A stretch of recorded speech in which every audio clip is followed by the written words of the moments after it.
Good morning, सभी का स्वागत है सीएल कैरियर एकेडमी में। आइए हम आज के करंट अफेयर्स के बारे में चर्चा करेंगे। शानदार करंट अफेयर्स के साथ बेहतरीन प्रश्न आपको मिलेगा, जैसा कि आप स्क्रीन पर देख रहे हैं। और ये करंट अफेयर्स सभी प्रतियोगी परीक्षाओं के लिए समान रूप से उपयोगी हैं। एसएससी के लिए सभी एग्जाम, जो एसएससी के एग्जाम होने वाले हैं सीजीएल के लिए, उसमें डीटो 100% प्रश्न नहीं आएंगे। हमारे सारे सीरीज का दिन प्रतिदिन का आप वीडियो देखिए और सुबह 7:30 बजे आपको करंट अफेयर्स प्राप्त मिल जाएगा।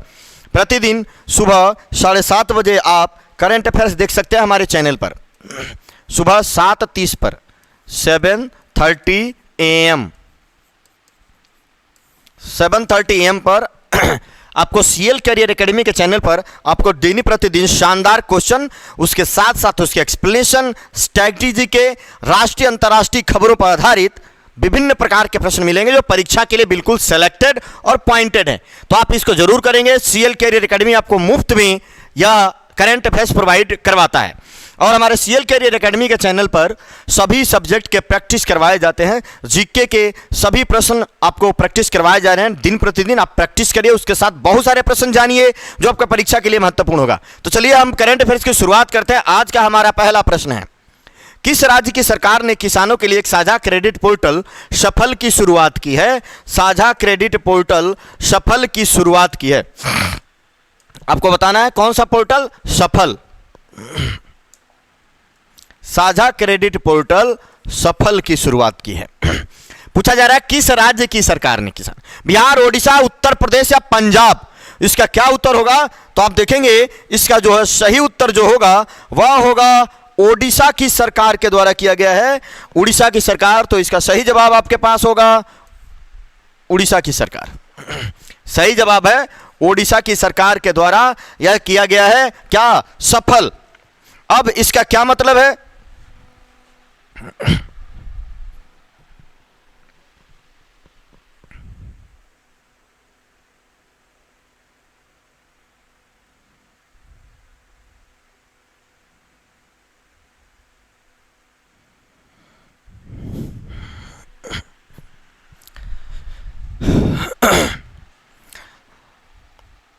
तो ये क्या है? सफल। तो उड़ीसा के मुख्यमंत्री नवीन पटनायक ने, उड़ीसा के मुख्यमंत्री नवीन पटनायक ने यह एक सफल पोर्टल की शुरुआत की है, जो किसानों के लिए साझा क्रेडिट पोर्टल है। इसको उड़ीसा के मुख्यमंत्री, उड़ीसा के मुख्यमंत्री नवीन पटनायक ने इसकी शुरुआत की। इसकी शुरुआत की है। इसकी शुरुआत की है ओडिशा के मुख्यमंत्री नवीन पटनायक ने इसकी शुरुआत की। याद रखिएगा, किसानों और कृषि उद्यमियों को 40 से अधिक बैंक के 300 अधिक सावधि ऋण उत्पादों को पहुंचने में सक्षम बनाएगी। किसानों और कृषि उद्यमियों के लिए है। किसके लिए है? यह किसानों एवं कृषि उद्यमियों के लिए, कृषि उद्यमियों के लिए, उद्यमियों के लिए बैंकिंग तक पहुंच,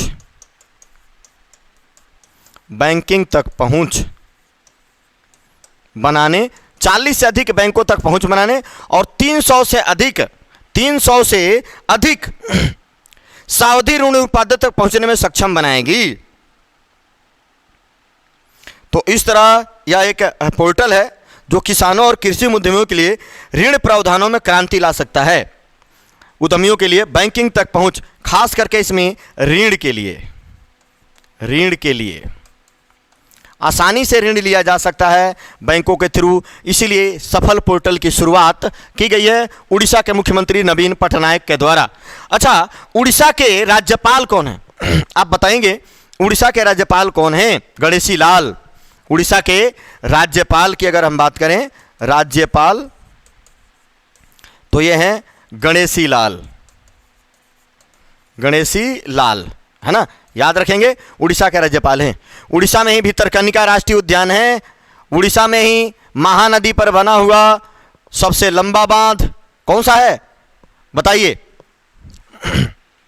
आप लोग बताना है। महानदी पर उड़ीसा में बना हुआ सबसे लंबा बांध है, आप लोग बताएंगे। 12वां विश्व हिंदी सम्मेलन 15 से 17 फरवरी 2023 को कहां आयोजित किया जाएगा? 12वां विश्व हिंदी सम्मेलन कब 15 से 17 फरवरी 2023 को कहां आयोजित किया जाएगा, यह बताना है आप लोगों को। That is a very very most important और question of the day. Question of the day है 12वां विश्व हिंदी सम्मेलन का आयोजन कहां किया जाएगा? तो इसका आयोजन किया जाएगा फिजी में। इसका सही जवाब होगा फिजी। फिजी बिल्कुल सही जवाब है। फिजी में इसका आयोजन किया जाएगा। फिजी में इसका आयोजन किया जाएगा। विश्व हिंदी सम्मेलन 15 से 17 फरवरी 2023 तक फिजी के नांडी में होगा। फिजी के नांडी में, फिजी के नांडी में इसका आयोजन होगा। इसका आयोजन होगा फिजी के नांडी में, इसका आयोजन होगा। याद रखिएगा, फिजी के नांडी में।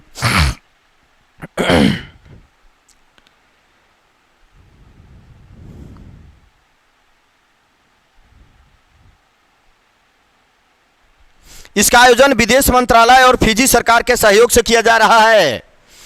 आयोजन जो है, इसका आयोजन विदेश मंत्रालय और फिजी सरकार के सहयोग से, फिजी विदेश मंत्रालय और फिजी सरकार के सहयोग से किया जा रहा है। सहयोग से किया जा रहा है। तो बात याद रखेंगे, विदेश मंत्रालय और फिजी सरकार के सहयोग से। हमारे विदेश मंत्री कौन है? एस जयशंकर। और हमारे विदेश राज्य मंत्री कौन है? तो वो है वी मुरलीधरन, है ना। तो वी मुरलीधरन ने इसकी घोषणा की, ये भी याद रखेंगे।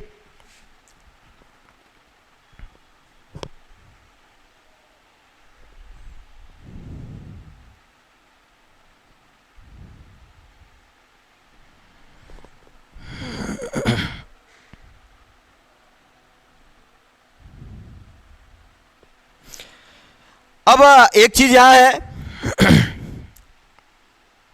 कि फिजी में आयोजित होने वाले विश्व हिंदी सम्मेलन का शुभंकर का चयन किसने किया? तो मुंबई के मुन्ना कुशवाहा द्वारा शुभंकर का चयन किया गया है। इसके शुभंकर का चयन मुंबई के मुन्ना कुशवाहा द्वारा किया गया है, यह याद रखिएगा आप लोग। तो इस तरह से आप देखेंगे विश्व हिंदी दिवस कब मनाया जाता है? विश्व हिंदी दिवस आप लोग याद कर लीजिए। विश्व हिंदी दिवस 10 जनवरी को प्रतिवर्ष मनाया जाता है। भारत में हिंदी दिवस कब मनाया जाता है? भारत में हिंदी दिवस कहिए या राष्ट्रीय हिंदी दिवस कहिए, हिंदी दिवस ये मनाया जाता है 14 सितंबर को। 14 सितंबर को हिंदी दिवस मनाया जाता है, ये भी याद रखेंगे, बहुत ही महत्वपूर्ण है। 14 सितंबर भारत में राष्ट्रीय हिंदी दिवस कहिए। विश्व हिंदी दिवस 10 जनवरी को मनाया जाता है और यह 2006 से मनाया जा रहा है। विश्व हिंदी दिवस मनाया जा रहा है। तो विश्व हिंदी सम्मेलन का आयोजन फिजी में होगा। फिजी की राजधानी क्या है? तो फिजी की जो राजधानी है, फिजी की राजधानी सुवास है। फिजी की राजधानी है सुवास। फिजी की कैपिटल सुवास है। और फिजी डॉलर यहां की मुद्रा है, फिजी डॉलर। अब फिजी के राष्ट्रपति हैं रतु विलियम काटोनीमेरे। रतु विलियम काटोनीमेरे। संयुक्त राष्ट्र सुरक्षा परिषद का 2 दिवसीय आतंकवाद रोधी बैठक की मेजबानी कौन करेगा? संयुक्त राष्ट्र सुरक्षा परिषद, इसको बोलते हैं UNSC, United nation security council की 2 दिवसीय बैठक की मेजबानी कौन करेगा? तो 2 दिवसीय बैठक की मेजबानी भारत के द्वारा किया जाएगा, सुरक्षा परिषद की। और कौन सी? आतंकवाद रोधी बैठक। आतंकवाद रोधी बैठक की मेजबानी भारत के द्वारा किया जाएगा और ये भारत में ही होगा। या कहाँ होगा? भारत में ही होगा। 28 अक्टूबर और 29 अक्टूबर को, है ना, किया जाएगा। 28 अक्टूबर को मुंबई में, 29 अक्टूबर को नई दिल्ली में इसकी बैठक होगी। भारत जो है इसका क्या करेगा, तैयारी करेगा। भारत इसकी मेजबानी कर रहा है ना। 28 अक्टूबर को मुंबई में, 28 अक्टूबर को मुंबई में होगा और 29 अक्टूबर को नई दिल्ली में इसकी बैठक होगी, नई दिल्ली में, है ना। तो दो जगह होगा, 28 29, 2 दिवसीय बैठक। और इसकी मेजबानी किसकी अध्यक्षता में होगा, भारत की अध्यक्षता में होगा। 28 को मुंबई में, 29 को नई दिल्ली में होगा।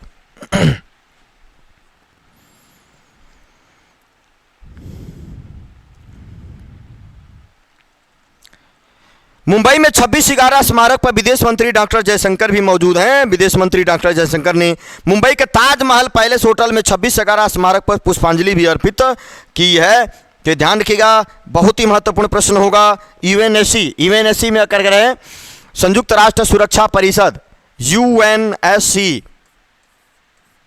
यूएनएससी कब बना, 1945 में बना था, स्थापना 1945 में, और यह यूएनओ का अंग है। 1945। कितने सदस्य हैं, 15 सदस्य। 15 सदस्य होते हैं। 15 सदस्यों में से 5 अस्थाई होते हैं और 10 जो है अस्थाई।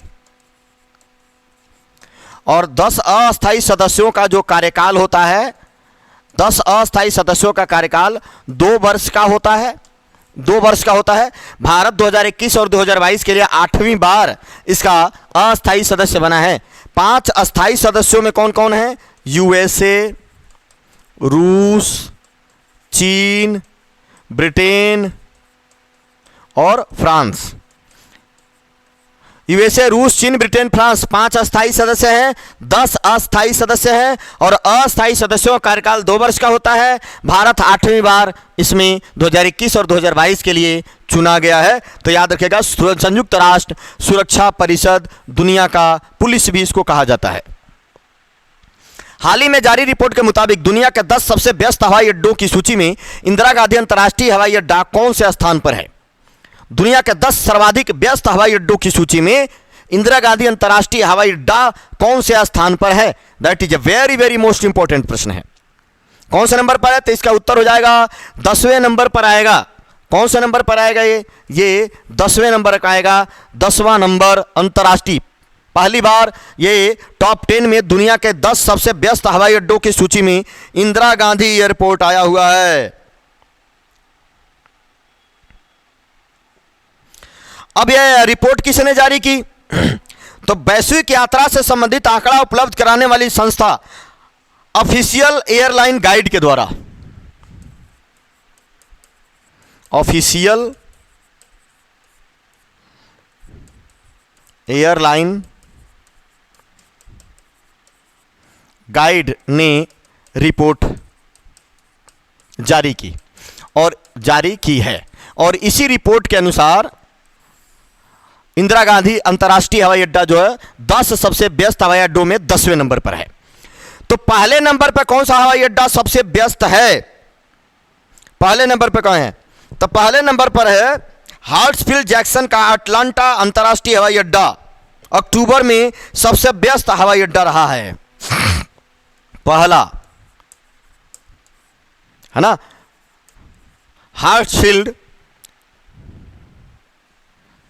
हार्ट्सफील्ड मैं लिख दे रहा हूं यहां पे,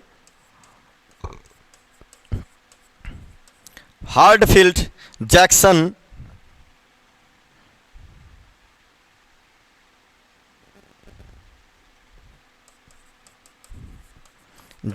अटलांटा, है ना, अंतर्राष्ट्रीय हवाई अड्डा। ये कहां है, यूएसए में है। याद रखिएगा, पहले नंबर पर है। दूसरे नंबर पर कौन है, दुबई अंतर्राष्ट्रीय हवाई अड्डा, दूसरा, दुबई अंतर्राष्ट्रीय हवाई अड्डा, दुबई अंतर्राष्ट्रीय हवाई अड्डा जो दूसरे नंबर पर है। तीसरे नंबर पर कौन है, तो तीसरे नंबर पर है हनेडा अंतर्राष्ट्रीय हवाई अड्डा, तीसरा, हानेडा अंतर्राष्ट्रीय हवाई अड्डा, और ये कहाँ है? जापान। हानेडा अंतर्राष्ट्रीय हवाई अड्डा जो है जापान में है।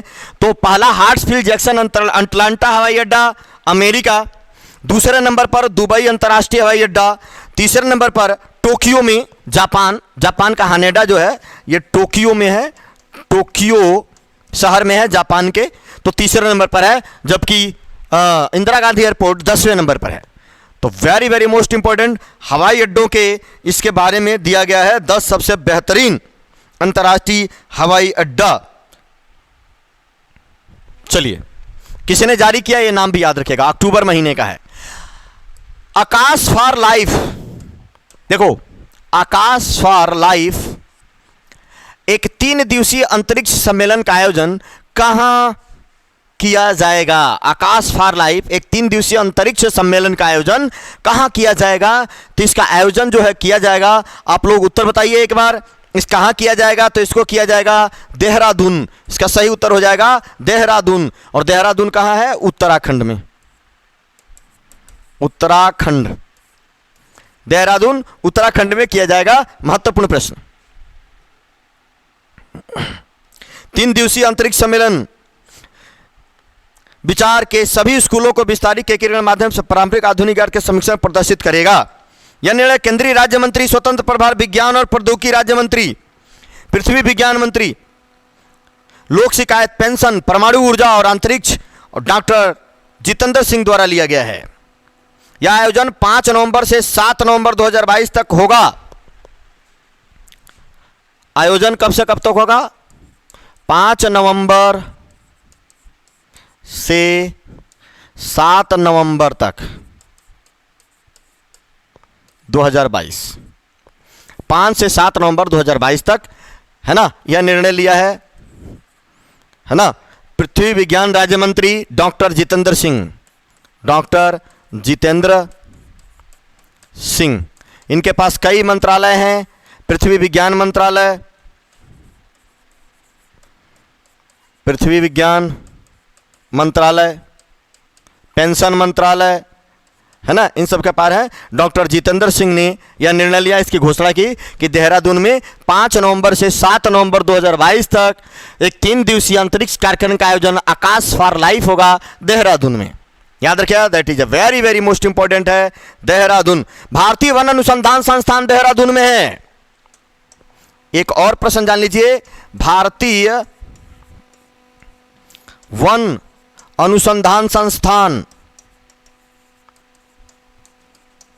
भारतीय वन अनुसंधान संस्थान यह है देहरादून में, देहरादून उत्तराखंड, है ना। तो याद रखेंगे, एक महत्वपूर्ण प्रश्न आप लोगों के लिए होगा, देहरादून भारतीय वन अनुसंधान संस्थान Dehradun, that is a very very most important. हाल ही में 27 अक्टूबर 2022 को सौर दिवस कहां मनाया गया है? राजनाथ सिंह ने इसमें पार्टिसिपेट किया, उन्होंने सौर दिवस का उद्घाटन किया, वहां पहुंचे थे राजनाथ सिंह हमारे रक्षा मंत्री। 27 अक्टूबर 2022 को क्या मनाया गया? सौर दिवस। कहां मनाया गया? तो यह मनाया गया है श्रीनगर में। Srinagar is the right answer. सौर दिवस श्रीनगर में मनाया गया है, श्रीनगर में सौर दिवस मनाया गया।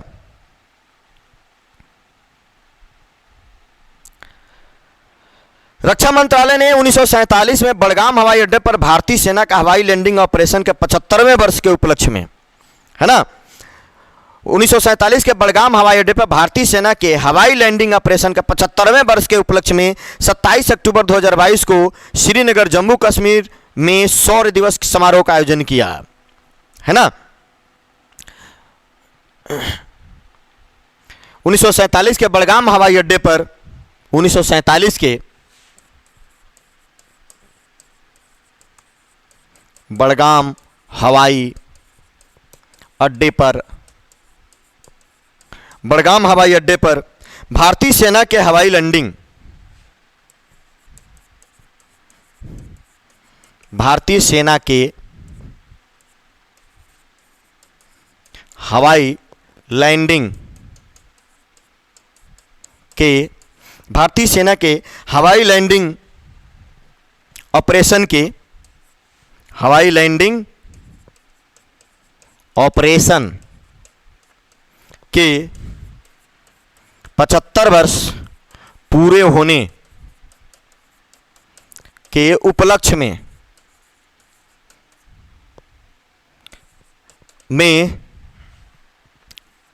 27 अक्टूबर को शौर्य दिवस का आयोजन किया। शौर्य दिवस का आयोजन किया किसने? रक्षा मंत्रालय ने। रक्षा मंत्रालय ने किया। किसने आयोजन किया इसका?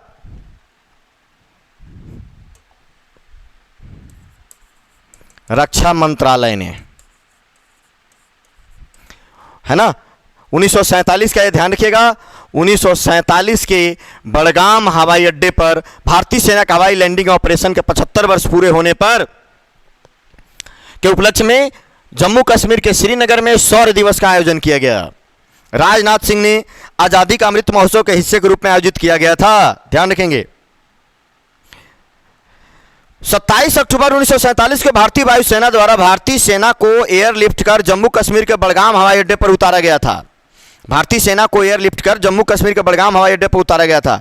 भारत सरकार और जम्मू कश्मीर के महाराजा हरि सिंह के बीच इंस्ट्रूमेंट ऑफ एक्सेशन पर हस्ताक्षर किए जाने के एक दिन बाद भारतीय सशस्त्र बल को वहां भेजा गया था। भारतीय सशस्त्र बल को वहां भेजा गया था ताकि पाकिस्तानी समर्थित जनजातीय आक्रमणकारियों को राज्य से बाहर किया जा सके। तो ध्यान रखिएगा, 27 अक्टूबर भारतीय सेना इन्फेंट्री डे के रूप में भी मनाया जाता है। 27 अक्टूबर को मनाते हैं, 27 अक्टूबर इन्फेंट्री डे। 27 अक्टूबर को मनाते हैं इन्फेंट्री डे। इन्फेंट्री डे भी भारतीय सेना मनाती है, यह भी याद रखिएगा। तो ये श्रीनगर में इस बार आयोजित हो रहा है। हाल ही में ब्लू फ्लैग प्रमाणन को में भारत के 2 तटों को प्रमाणित किया गया है, अर्थात शामिल किया गया है। प्रमाणित किया गया या शामिल किया गया है, शामिल किया गया है, वो कौन कौन से हैं? ब्लू फ्लैग प्रमाणन, ब्लू टैग, है ना। ब्लू फ्लैग प्रमाणन में 2 भारतीय तटों को, वो कौन कौन से हैं? तो वो है मिनिकॉय थुंडी तट, यह है लक्षद्वीप में, कदमत तट केरल में। तो ये 2 को, इसका उत्तर हो जाएगा ये दोनों, ए और बी, इन दोनों को ही शामिल किया गया है। अब ब्लू फ्लैग प्रमाणन प्राप्त तटों की संख्या 12 हो गई। 10 पहले प्राप्त हो चुके हैं, 12 हो गई है ना। तो ये खास तौर पे याद रखिएगा, ब्लू फ्लैग प्रमाणन प्राप्त तटों की संख्या कितनी हो गई? 12 हो गई। ये खास तौर पे याद रखेंगे। तो 2 को अभी मिला है, मिनिकॉय थुंडी तट और कदमत तट। ब्लू फ्लैग प्रमाणन सबसे साफ सुथरा और मतलब वहां पर प्रदूषण रहित होने के कारण इनको दिया जाता है ब्लू फ्लैग प्रमाणन। तो अब टोटल संख्या हो गई 12, पहले 10 था, 2 ये मिल गए। तो इस तरीके से ब्लू टैग प्रमाण पत्र प्राप्त करने वाले अब 12 हो गए हैं। भारत में ब्लू फ्लैग प्रमाणित समुद्र तटों की संख्या हो गई 12। लक्षद्वीप उनके 2 नए समुद्र तटों, ये दोनों ही लक्षद्वीप में, कदमत भी है लक्षद्वीप में, कदमत और मिनिकॉय थुंडी तट, ये दोनों लक्षद्वीप स्थित उनके 2 नए समुद्र तटों मिनिकॉय थुंडी तट, कदमत तट वैश्विक स्तर पर मान्यता प्राप्त कर लिया।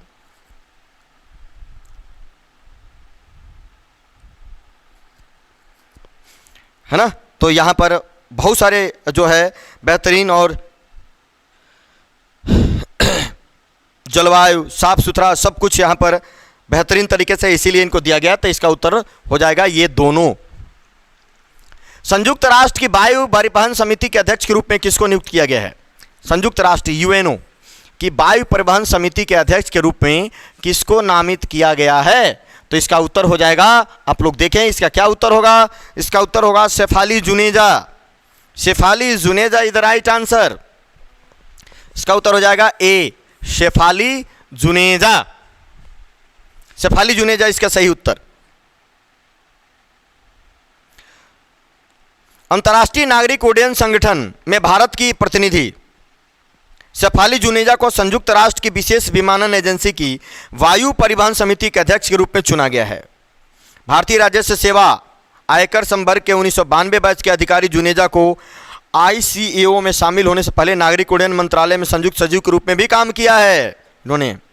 तो UNO की वायु परिवहन समिति के अध्यक्ष के रूप में इनको चुन लिया गया है।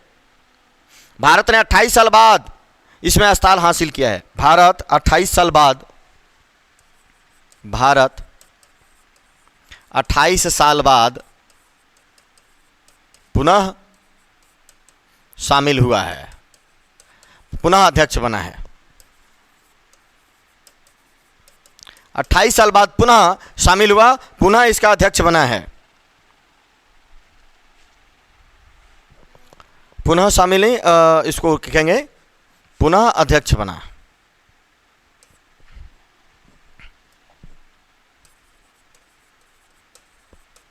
पुनः अध्यक्ष, पुनः अध्यक्ष बना है, पुनः अध्यक्ष बना है 28 साल बाद। और अध्यक्ष के रूप में शेफाली जुनेजा को इसमें बनाया गया है, इसके अध्यक्ष के रूप में।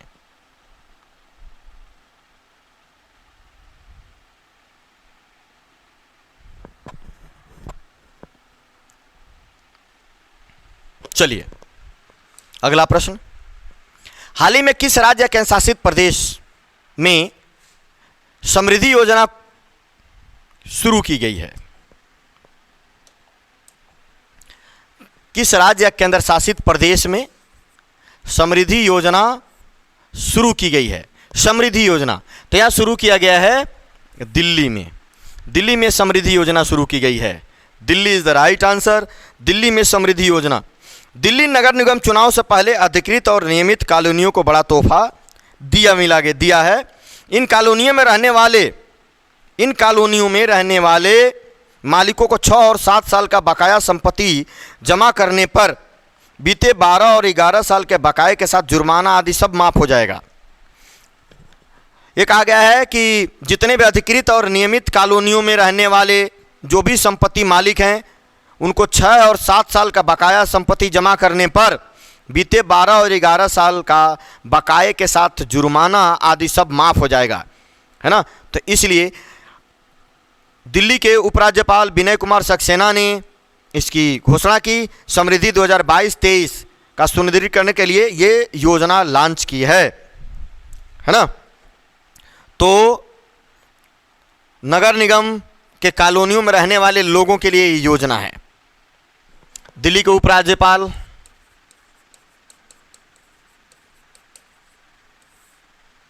विनय कुमार सक्सेना,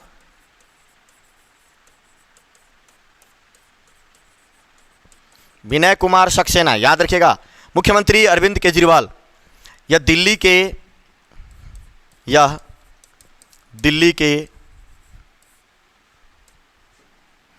के अधिकृत और नियमित कॉलोनियों में रहने वाले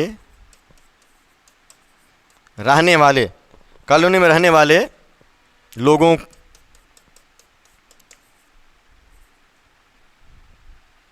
लोगों के लिए है। यदि वे 7 या 8 साल, इसमें कहा गया है कि यदि वे 7 या 8 साल, 6 और 7 साल का बकाया, 6 और 7 साल का बकाया, यदि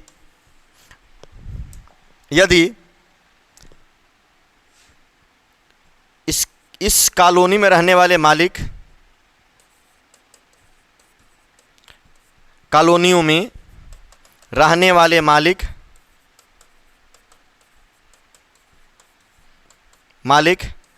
6 या 7 साल का मालिक संपत्ति 6 या 7 साल का बकाया अपनी जो संपत्ति है, रहने वाले संपत्ति मालिक, इसका एक टैक्स है, ये सब का बकाया जमा करते हैं तो साल का बकाया जमा करता है तो संपत्ति कर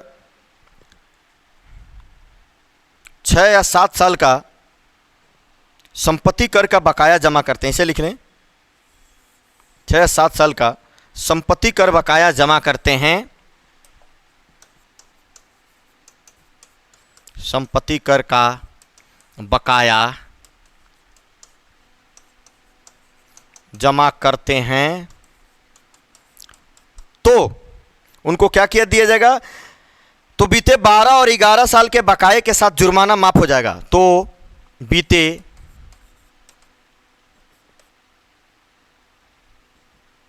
12 और 11 साल के बकाये के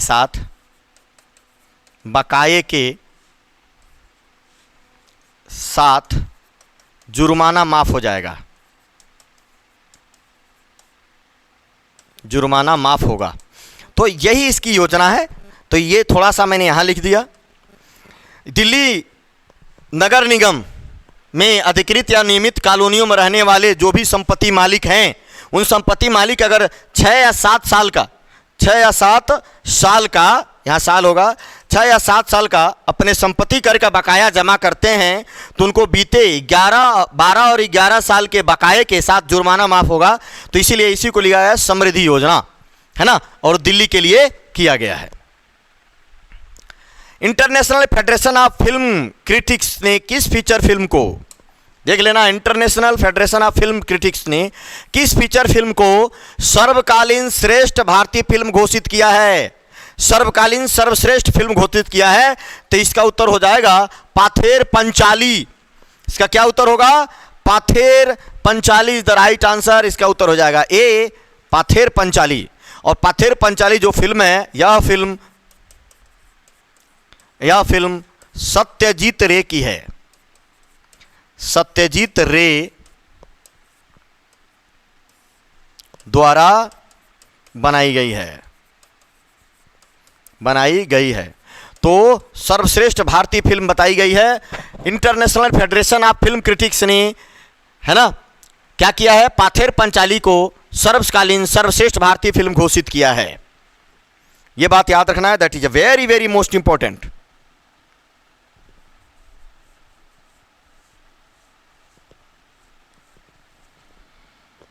उन्नीस सौ 55 में आई भारतीय सिनेमा की ऐतिहासिक फिल्म मुकाबले में सबसे आगे रही। यह फिल्म 1955 में आई थी, पाथेर पंचाली 1955 में आई थी। यह फिल्म कब आई थी? 1955 में।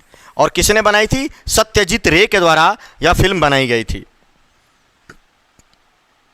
तो इसमें सबसे आगे रही, टॉप 10 की लिस्ट में पहला स्थान हासिल किया पाथेर पंचाली। माइलस्टोन है, कई फिल्मों से बिल्कुल आगे रही। पाथेर पंचाली के निर्माता सत्यजीत रे ने की डेब्यू फिल्म थी, है ना, और विभूति भूषण बंदोपाध्याय द्वारा लिखित 1929 में एक नोवेल पर आधारित है। एक नोवेल, इसका नाम है पाथेर पंचाली। पाथेर पंचाली उपन्यास पर आधारित है। पाथेर पंचाली उपन्यास पर आधारित है, ध्यान रखना। और इसको किसने लिखा है? तो 1929 में इसको लिखा विभूति भूषण बंदोपाध्याय ने लिखा था। विभूति भूषण बंदोपाध्याय ने 1929 में लिखा था पाथेर पंचाली। तो इसी पाथेर पंचाली नाम के उपन्यास पर 1955 में सत्यजीत रे ने एक फिल्म बनाई जिसका नाम है पाथेर पंचाली, और यह सर्वश्रेष्ठ जो है ना फिल्म के लिए अवार्ड इसको दिया गया है ना। तो ये बातें याद रखिएगा, बहुत ही महत्वपूर्ण है। चलिए आज के लिए इतना ही, कल फिर मिलेंगे। सभी लोगों का इस बहुत बहुत धन्यवाद। लगातार नियमित रूप से देखिए और पढ़िए, इन सारी बातों को याद रखिए। 2 3 4 इन्फॉर्मेशन इसमें आते ही रहते हैं, है ना। तो चलिए सभी लोगों का बहुत बहुत धन्यवाद। जय हिंद, जय भारत।